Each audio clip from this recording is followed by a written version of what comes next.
news break that's coming in from Mumbai. This is the Saif Ali Khan stabbing case. Accused Shariful Islam has now been sent to judicial custody. The court noted that no further custody to be granted, can consider police custody later.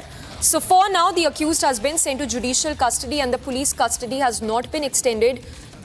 The court has even said that for now, the police will not be getting the custody, and it is the judicial custody that has been granted of Shariful Islam.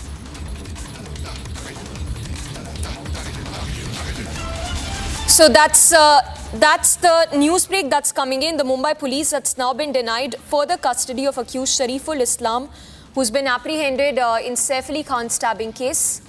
While Mumbai police maintains that they have gathered enough clues in the investigation so far. 10 दिन की police custody दी गई है।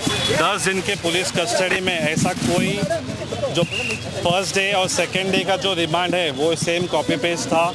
उसमें कोई ऐसा new reason नहीं दिया गया था जिसके लिए उनको पुलिस कस्टडी सॉर्ट की जाएगी।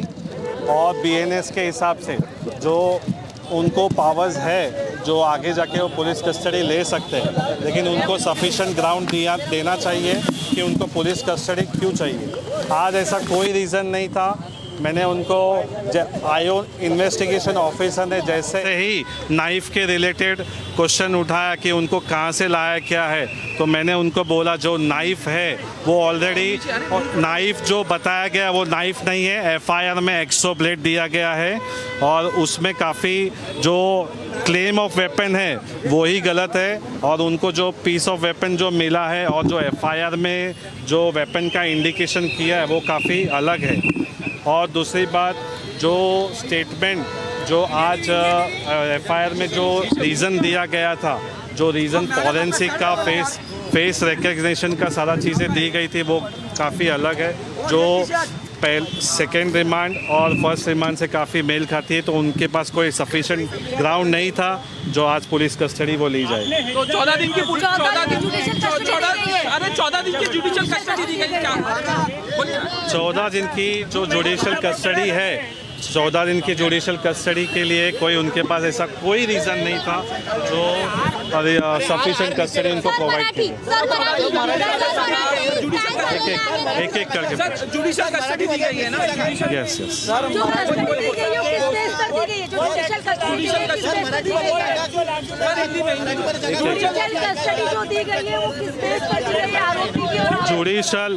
Judicial custody has been given on the ground that there is no ground has been shown for the police custody.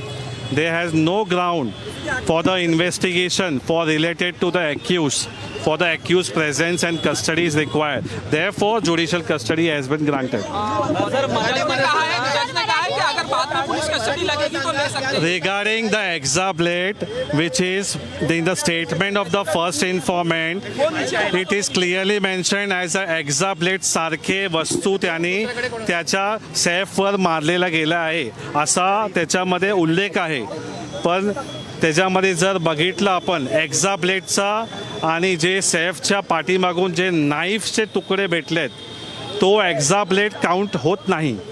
आणि एक्झाब्लेट एक दुसरा असतो आणि एक नाईफ वेगळा आहे। नाईफची थिकनेस, पॉईंट अँड शार्पनेस ते वेगळा असतो।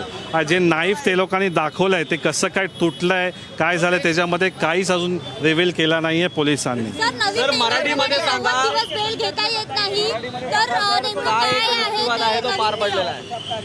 एक्झाब्लेट को आर्ग्यूमेंट ये था मेरा कि जो सैफ के बॉडी में से जो नाइफ मिला है वो नाइफ है, और उनके जो मेड ने जो स्टेटमेंट दिया है एफआईआर में एक्ज़ाब्लेट से मारने का, वो एक्ज़ाब्लेट और नाइफ में काफ़ी अंतर है।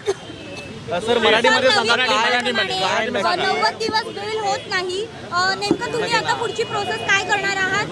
आता आमची पुढची प्रोसेस अशी आहे की आता मी त्याच्या आज कोर्टाच्या परमिशन घेऊन मी वकालतनामामध्ये सेशन कोर्टमध्ये बेल फाईल करण्यासाठी कोर्टाची परवानगी घेतली आहे. अर्ज फाईल करून कोर्टाने मला मंजुरी दिली आहे.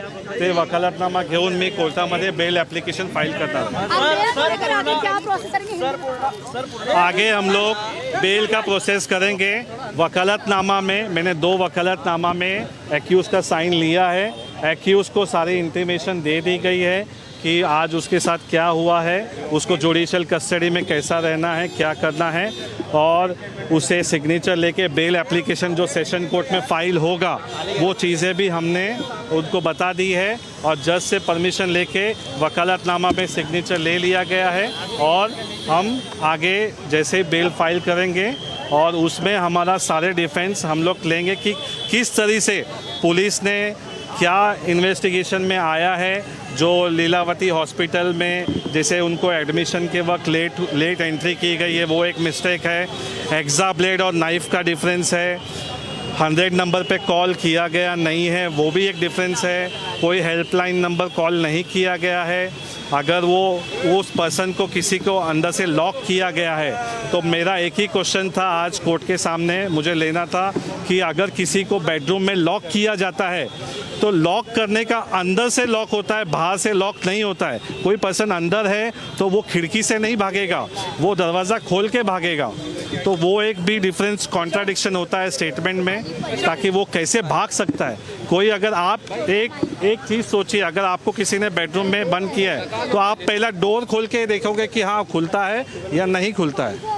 बेल के लिए कब अप्लाई करेंगे? बेल के लिए मैं ये नेक्स्ट वीक में कर दूंगा. सर मराठीमध्ये सांगा की काय नक्की आज कोर्टामध्ये आहे ते संपूर्ण युक्तिवाद झालेला होता. सरकारी वकिलांनी काय बाजू मांडलेली होती आणि कोर्टाने काय सांगितलं? आज कोर्टाने त्यांच्या पोलीस कस्टडीसाठी नामंजूर केलं आहे कारण त्यांच्याकडे कोणताच ग्राउंड नव्हता की त्यांची पोलीस कस्टडीची मागणी ठरण्यासाठी. कोणत्या ग्राउंडवरती पोलीस कस्टडी मागितली होती? काय ग्राउंडवरती पोलीस कस्टडीची मागणी केली आणि तुमचं आर्ग्युमेंट काय होतं? पोलीस कस्टडीसाठी जे ग्राउंड मागितलं आहे ते ऑलरेडी आरोपीची गरज नव्हती. आरोपीची जे गरज होती ऑलरेडी जे बॅग, त्याचे जे टॉवेल, त्याचे कपडे, त्याचे जे वेपन्स आहेत ते सगळं काय रिकवर केलेलं आहे. तर त्याच्यासाठी पोलीस कस्टडी आरोपीची गरज नाही. जो चाकू आणि जे तुम्ही सांगताय काय नक्की डिफरन्स आहे, काय नक्की त्या संदर्भात जे पुरावे त्याबद्दल सांगितलं आहे? पुरावे चाकूच्याबद्दल जर FIR तुम्ही वाचलं तर त्याच्यामध्ये असं दिलं आहे की एक्सा ब्लेडसारखे शार्प वेपन त्यांनी त्याच्यावर हल्ला केला आहे आणि सेफच्या पाठीमधून जर निघाला आहे तो एक पीस ऑफ जो नाईफ आहे चाकूच्या सारखा दिसणारा एक स्टीलसारखा एक तुकडा भेटला आहे. जर ते बघितलं तर तो एक्सा ब्लेडसारखा नाही. आणि सेफच्या रिपोर्टमध्ये लॅसिरेशन आहे. There is no deep wound. That is a very important thing that initially when the doctor has examined, it has come that the wound on the shoulder, left, neck, there are only laceration. The laceration has been done. There is no deep wound. And the deep wound, if the knife would have been a deep wound and the knife would have been inserted, how the knife would have broken? Right. The laceration doesn't mean that, see, for the laceration, the knife is not required. That is the thing. All right. Joining me is Sandeep Sherkhane, the advocate of the accused. Sir, what actually happened in the court? Sir, what actually happened in the court? Sir, what actually happened? ये क्या तरीका है? Sir, आप कहीं के लिए मैं कर रहा हूँ ना टिक नहीं करने दूँगा. सर अभी मत हटा. नहीं. हाँ sir. What actually happened in the court, sir, today? लोग ये साला तो लड़ते रहो. गलत है. मुंह हटा रहा हूँ. गलत है. आप मत हटाओ. No. मुंह मत हटाओ. गलत है. मैंने आप मुंह मत हटाओ. Sir, what actually happened in the courthouse today? How things unfolded? अच्छा One by one. Go answer me. वो one by One by one. Live है ना वही तो बोल रहा हूँ. लाइव है. तिवारी जी. मैं लाइव अरे जबरदस्ती मैंने हटा रहा हूँ दोनों लोग लाइव कर रहे हैं वन बाय वन आ जाइए एक मिनट साइड में से अरे नहीं यार गाली देता हूँ ना मैं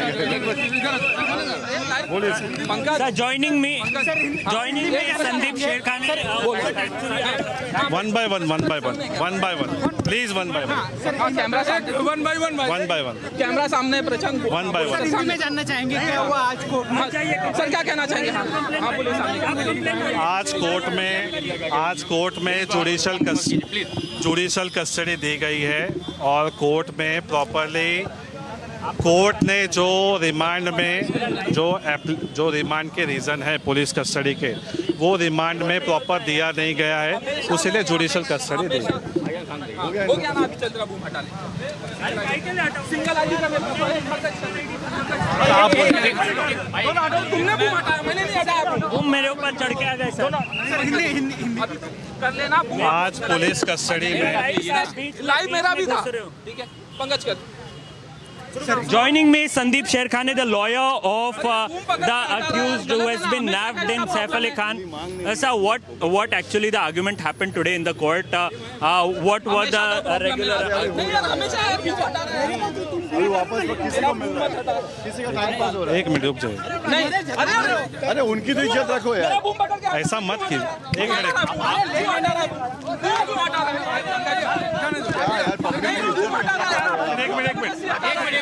एक आदमी लीजिए एक आदमी एक आदमी लीजिए